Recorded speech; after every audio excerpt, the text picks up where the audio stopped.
Hey there, welcome back to Tennille Talks. So in this reading, I'm seeing that if you identify as being the family scapegoat, if that is the role that you recognize that you played, most times you are going to be coming from a family that is karmic. Karmic meaning that you were born into this family because it is going to provide you with ample amount of learning experiences and opportunities for growth. Okay? Now, karmic doesn't feel good, but it does good for the soul. Okay? Now, in this family, you are going to be the family member, or you were the family member who was unfairly blamed for the problems in the family that existed, even if you were not at fault for it. So, as the family scapegoat, consider whatever role you played for all those years. Right now, you are a motherfucking problem. Do you understand me? You are a problem. There is something that you invested in, something that you are working on, something that is progressing. Now, it could be slow and steady, but it is progress nonetheless. This is some type of return on your investment. This is an opportunity for you to finish what you started, but this is a fated moment. This means that this was supernatural, meaning no human, no event, no experience, no obstacle, no challenge, nothing in this life could have stopped the success that has been fated for you. The path you're on, the seeds you're planted, whatever your hands are involved in right now is going to bring you success. So keep going, because the prosperity that you are working for is ahead of you. You have taken lots of little steps, but every step has truly taken you forward. And so you are on the right track. But the reason why you're a problem is because you were never supposed to be able to grow or harvest anything. And so everything in your life, by way of your karmic family, had been destroyed. Your connections, your opportunities, your relationship with yourself, right? The connections with your family members, the narrative that was molded and created about who you were. That was supposed to live on. It was never supposed to change. Nobody was ever supposed to think or feel or see or believe anything differently, right? And so when everything around you was ruined, it was supposed to make the narrative true that was spoken about you. But here's the problem. Nothing outside of you has value or worth. You are a seed. You are a divine seed. And so when they buried you, when they hid you, when they kept you in the dark, when they surrounded you with darkness, meaning dark energy and projections, when they did all of that, in order for a seed to grow for a period of time, you have to be hidden. And nobody really knows what's happened when you're hidden, because they just can't see the process of growth unfolding. But for you, and you're coming out in this reading as a high priestess, right? And so you were the family scapegoat, but you were also the most magical of the bunch, right? Maybe not even the most magical, but just you are the magical one, okay? And I say that because your magic was triggered, or your magic was activated when you were in isolation or when you were in loneliness. Okay, so when they thought they buried you, they didn't realize that you were the seed. They actually planted you. Right? And so your success was fated. Your success was a supernatural assignment that was always going to come and happen at a specific time, in a specific year, in a specific way. Nothing your family did could have stopped your success. Okay? Now, they thought that they were stopping your success, but remember, they're karmic, which means that they are really here to help you grow. Fuck what it feels like or what it looks like. The truth is that they are a part of your soul's growth. You have had past lives together. You guys have done this shit before.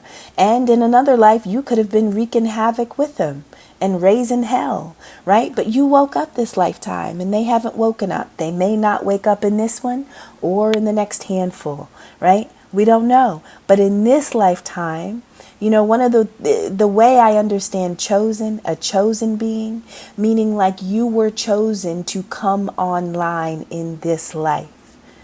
Chosen meaning, you chose this life to wake up, to be enlightened, to understand who you are, to come on the assignment. Whether the Most High chose you or you chose that, this was what you chose to experience in this life. And so everybody at some point will be chosen, but whether it's in this lifetime or the next, within the next 20, we don't know. And so if you identify as chosen, you are a seed that was planted. And so when somebody attempts to bury you, but you come out a full sunflower, right? Now this is where people are like, wait, what? Like, how did that happen? And so sorry, timer went off. As the family scapegoat, you were put in states of loneliness. Now, you may have felt lonely and isolated and rejected for years. Depressed, I don't fit in, nobody understands me, people won't connect with me. That could have been how you identified with yourself for a very long time. But at a certain point in time, you start to develop a comfort, an appreciation. You start to prefer your own company. And in doing so, you realize that I am never alone. The idea of keeping you alone, the idea of keeping you away from others is so that whatever they were sending towards you, it would forever keep your energy scattered. You'd never be able to reconnect with your physical body, right? One of the ways that we ground is we get out in nature in order to get connected to our body, but we also then connect our body back to earth. Grounding means that you need to be strong like a tree. If you go push a tree over or you attempt to push a tree over, nothing happens. When you are grounded, the idea is that when an energy comes in to push you over or to move you, nothing happens because you are deeply rooted. In your loneliness, you mastered your ability to ground. That means you collected all your energy that had been scattered all over in different situations, in different years of your life with different people. And you called all that shit back to you, right? Because the only way you can protect yourself from an attack is if you're grounded, is if you're rooted like a tree. And that is what you mastered in your loneliness. So here you are buried. People think you're dead, gone, and done for, and you are becoming a whole samurai. But they don't see this. They don't see this. They know and identify you as the family scapegoat, but they don't understand that your success, they don't understand that what happens next is absolutely supernatural. Whatever you put your hands in, it will grow, right? And so I'm telling you, whatever the investment is that you are working on right now or that you are considering beginning, that is the thing that you must do. You must do because the fate says that success is promised. There's almost no way around it. Can you imagine that the family scapegoat can't avoid success? How is it that you can't avoid success? I mean, they threw you in front of trouble, in front of challenge for years. And at this moment in your life, you couldn't avoid success if you wanted to. Is that not a beautiful, is that not incredible? And it was only because of what you did in your loneliness. You leveled up. You became a soldier. You mastered yourself. You became a tree. You grew roots. You built an entirely new narrative. The way you relate to yourself and connect with yourself shifted, but it happened where no one could see. So now here are the other components of this reading, okay? I've got two people that actively are a part. There's a man and a woman, okay? There are two people who are surprised at your success. They're surprised that you grew into anything because they were promised that the strategy that they used against you would trap you. Now, in the deck I'm using, the Queen of Swords is called the Mother of Knives, okay? Now, the Mother of Knives can be cold-hearted, can be bitchy, aggressive, right? But she's also powerful. Powerful in terms of spell work. Now, this could be a woman that uses the Bible for guidance, right? This is a bibliomancer. This woman uses the Bible for guidance, but she is consulting the devil or the Antichrist, which is the energy that we know who denies or opposes Christ. So yes, this woman is opening a Bible, but when she is consulting and when she is divining, it is the energy that opposes Christ, right? Now this woman is using or consulting the Antichrist energy because she was promised a strategy. She is looking for a strategy that she can use against this family scapegoat. Now maybe she has already seen that this family scapegoat is experiencing some type of success, although slow and steady. Or whatever this woman did, she did it years ago to make sure that we didn't get to the space that we're in now. And so she's looking for confirmation. She's looking for assurance. She wants to know that if I do this, this is the outcome, right? And so they're looking for a strategy. This woman consults the devil by way of the Bible. She looks for step-by-step plans of attack in order to make sure that you don't reach the next level, to make sure that you don't get to wherever it is that you want to go, right? This woman actually uses the advice of the Antichrist, the energy that would oppose the will of Christ, okay? That is how you can define her. And yes, okay, now that is one component, okay? Now this woman is in the background. You don't see her, right? So this could be somebody who's shut in all the time. This woman, you don't see her, but who you do see is who she works with. So this could be a counterpart. This could be the same person, or this could be somebody that changes over time. So this woman looks for a strategy. And so the strategy is that they send someone in the energy of like a king of wands, a father of sticks. And when this person comes into the life of the family scapegoat, they are to give the family scapegoat some type of instruction, order, command. They're supposed to guide you. They're supposed to give you directions. And the directions that they are supposed to give you are supposed to trigger a memory. Whatever memory that this King of Wands triggers inside of you as the family scapegoat is supposed to trap you, and it is supposed to make you feel stuck in whatever your current situation is. If you feel stuck, you can't grow, right? The Seven of Pentacles is the card that shows that whatever you are harvesting, it is giving you a return. But in order to grow something, you got to go back every day and you got to water it. You have to pull the weeds. You have to make sure that there are no pests. You have to make sure that there's proper light, right? You have to make sure that there's space in between, one plant and the next. So everything has ample, everything has fair opportunity. Now, this King of Wands is supposed to trap you in a memory, a timeline, or a cycle. He's supposed to take you back to a past version of yourself. And so this is like two people watching you get beyond a certain point and being like, oh shit, we got to get them back. We got to get them back. And so what? They consult the devil. The devil says, this is a strategy I want you to use. This is giving me like spider web spells. I don't know if you actually call them spider web spells, but there are like web spells that are just supposed to keep you trapped, going through the same memory, not being able to get out of, like literally living in a memory. I mean, yes, you're in 2024, but because of where your mind is, because they've trapped you, your life is really living like you were living in 2019. You know what I mean? Right? Because you can't escape an energy. You can't escape a period of your life. You're stuck.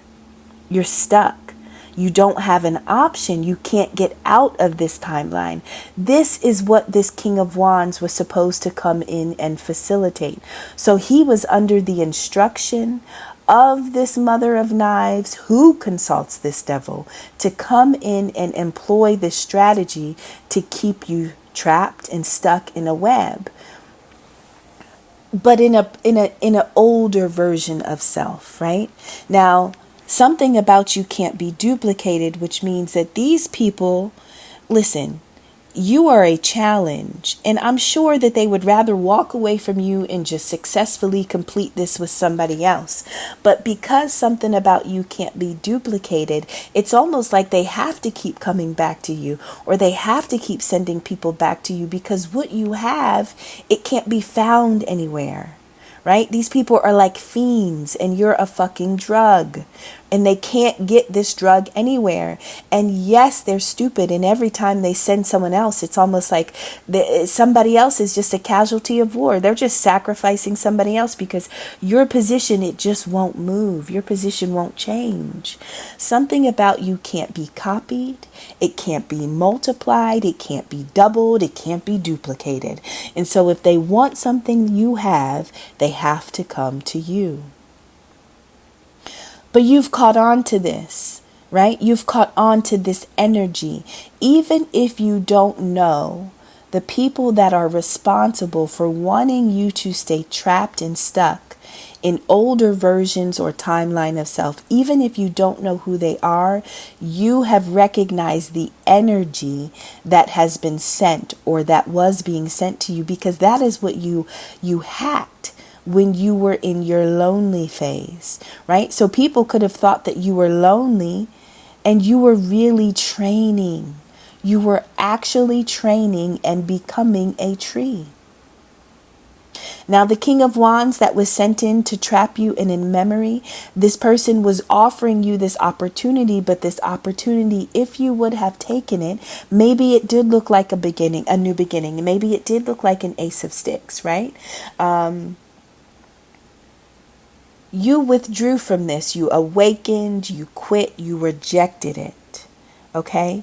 And so when you rejected it, it immediately closed the doors to this is almost like, listen, you having two choices, the devil or the Most High. Now, the Queen of Swords wanted to send you the devil. They wanted you to take an offer from the devil, because if you take that offer from the devil, obviously whatever has been fated for you ends completely. Okay?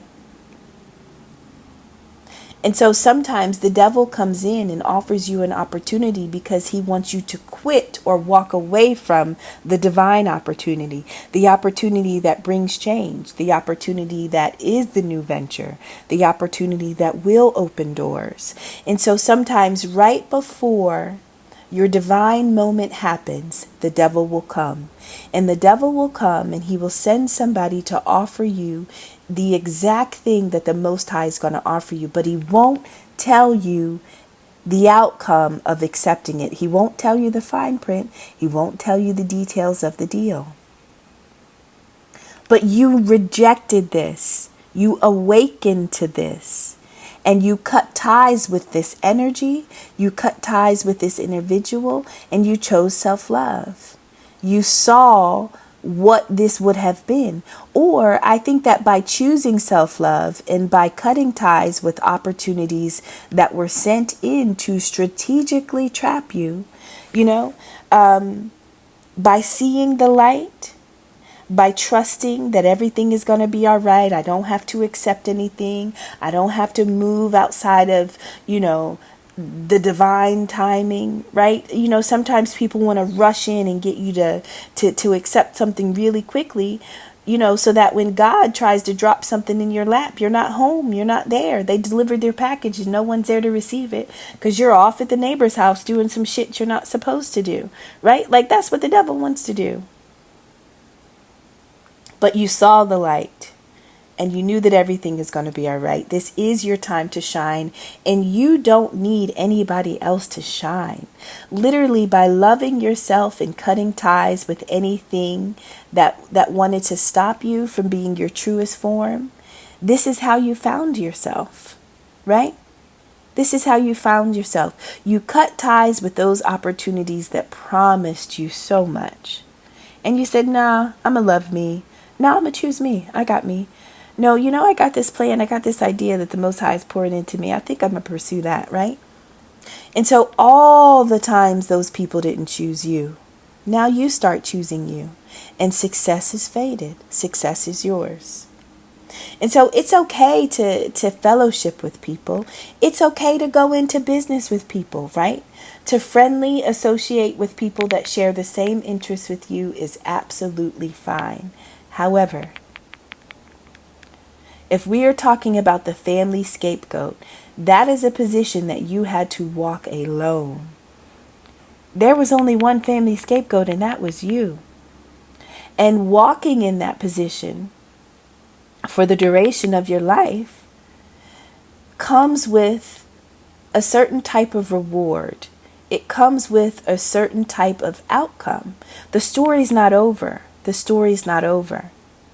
And so I feel like you are about to reap the harvest of your success. All the years of being the family scapegoat. You didn't get the fruits of your labor during those years, but you're about to get it now. And so when somebody comes in to offer you something or to work with you or to instruct you or to do something, it's really to keep you out of your abundance, out of experiencing your prosperity. So not only did they steal your years, but they want to steal the reward that you got from living in those years with them as your family. Absolutely not, right? Like absolutely not. And so you were the succeed, your success was faded. And I feel like there are people, I don't get the energy that they are still scrambling to keep you trapped, but I feel like the plan, they were attempting to keep you trapped while you were actually training and leveling up. And so when you come out of isolation and you're looking like money and fine wine, they are so confused because they were told that this strategy that they received from the devil, from the Antichrist, whoever they consulted, whatever the instruction that this King of Wands was given, it was a promise. They assured either the King of Wands or whoever that you would be trapped. And if you were trapped, you would have walked away, rejected, or quit your divine opportunity. And the mission you came here for is the mission that obviously they want you to walk away from. And so this is to the family scapegoat. Whatever your hands are in right now, keep your hands in it. Don't stop. If you thought you were alone, you weren't. Right? When you start to feel scattered, when you start to feel like your energy is everywhere and you can't collect your thoughts, go outside, connect with your body, and then connect your body to earth. You've got to be grounded in order to successfully fulfill the mission. You're on earth, so you got to be grounded to this thing to make this work, right? You've got to be tapped into the energy and use the elements. I love y'all. I'll see y'all in the next one.